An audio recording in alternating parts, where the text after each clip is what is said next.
ప్రతిరోజు కొత్తేనా మీకు? ఎన్ని అద్భుతాలు చేస్తున్నారు మీ మధ్యలో, అయినా మీకు కొత్తేనా? అయినా మీకు అవిశ్వాసమేనా? అయినా మీకు నా పట్ల మనసు కలగట్లేదా? ఒక్క మాట మీకు నేను అర్థం కాల.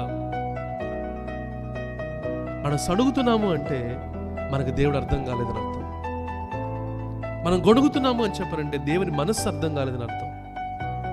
మనం విసిగిపోతున్నాము అని చెప్పనంటే మనము దేవుని మార్గాన్ని, దేవుని చిత్తాన్ని తెలుసుకోలేదు అని చెప్పిన అర్థం.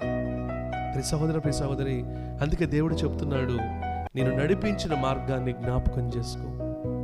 నీ దేవుడు నిన్ను ఏ విధంగా కష్టాల మధ్యలో, శ్రమల మధ్యలో, శోధనల మధ్యలో, అనారోగ్య పరిస్థితుల మధ్యలో, అవమానాల మధ్యలో ఎలా నడిపించాడో, వీటన్నిటి మధ్యలో నీ శక్తి కాదు, నీ సామర్థ్యం కాదు, నీ తెలివితేటలు కాదు, లేకపోతే నీకున్న డబ్బు కాదు, ఇవన్నీ కాదు, దేవుడు నడిపించాడు వీటన్నిటిలో.